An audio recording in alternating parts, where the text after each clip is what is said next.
Hello world for ever. தர்பூசணி பழம் அப்படின்னா கோடை காலத்தில் கிடைக்கும், தண்ணி நிறைந்த பழம் அப்படின்னு சொல்லி தான் நமக்கு தெரியும். பட் இதை விட ஒரு அற்புதமான குணங்கள் அடங்கியுள்ள இந்த தர்பூசணி பழம்.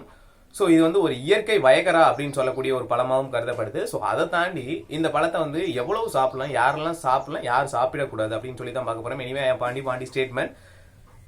ஸோ இந்த தர்பூசணி அப்படின்னு சொல்லக்கூடியதுல எக்கச்சக்கமான மருத்துவ குணம் அடங்கி இருக்கு. ஸோ இதுல எக்கச்சக்கமான ஊட்டச்சத்துகளும் அதிகமா இருக்கு.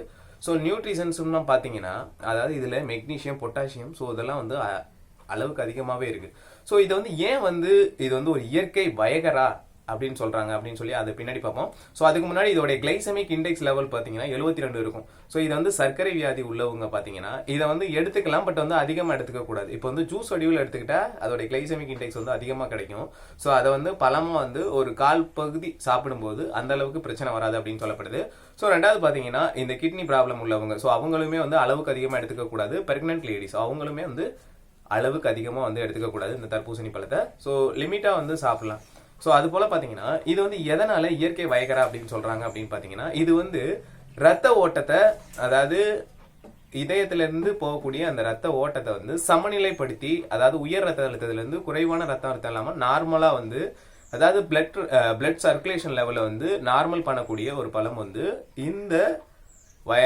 இந்த தர்பூசணி பழம். ஸோ இதை பார்த்தீங்கன்னா ரத்த நாளங்கள்ல அந்த இருக்கக்கூடிய அந்த கெட்ட கொழுப்புகளையும் அந்த எல்டிஎல் கொலஸ்ட்ரால் அப்படின்னு சொல்லுவாங்க. ஸோ அதை எல்டிஎல் கொலஸ்ட்ராலையும் குறைக்கக்கூடிய தன்மை உடையது. ஸோ அது போக ரத்த அழுத்தத்தை சமநிலைப்படுத்தக்கூடியது இந்த தர்பூசணி பழம். ஸோ அதனாலதான் இது ரத்த ஓட்டத்தை சீரா வச்சுக்கிறதுனால தான் இதை இயற்கை வயகரா அப்படின்னு சொல்லுவாங்க. ஸோ இதுல பாத்தீங்கன்னா அளவுக்கு அதிகமான சத்துக்கள் இருக்கு அப்படின்னு சொல்லப்படுது. ஸோ அது போக இதுல நிறைய, அதாவது பாத்தீங்கன்னா இப்போ கோடை காலத்துல நமக்கு அதிகமா ஸ்வெட்டிங், வியர்வை அதிகமா வெளியேறும்.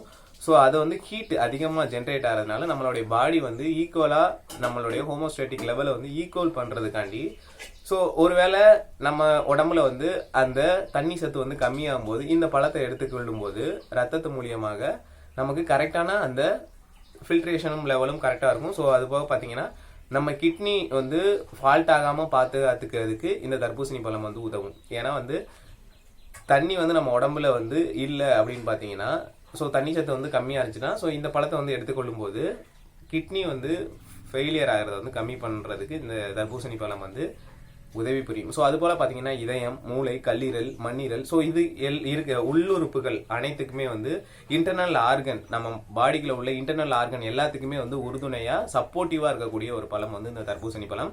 ஸோ அதை நம்ம நார்மலா எல்லா டைம்லயும் எடுத்துக்கலாம். அது போக பாத்தீங்கன்னா இன்னொரு விஷயம் ஆண்மையை அதிகரிக்கக்கூடிய ஒரு பழமாகவும் கருதப்படுது இந்த தர்பூசணி பழம். ஸோ அதுக்கடுத்து இந்த தர்பூசணி பழத்தை நம்ம அளவுக்கு அதிகமாக எடுத்துக்க கூடாது. ஒரு நார்மல் லெவல்ல எடுத்துக்கொண்டோம்னா நமக்கு உடம்புல எக்கச்சக்கமான நன்மைகள் கிடைக்கும். ஸோ இது ரிலேட்டான ஒரு சின்ன இன்ஃபர்மேஷன் ஓகே, அடுத்த மீட் பண்ணலாம். ஓகே, பாய்.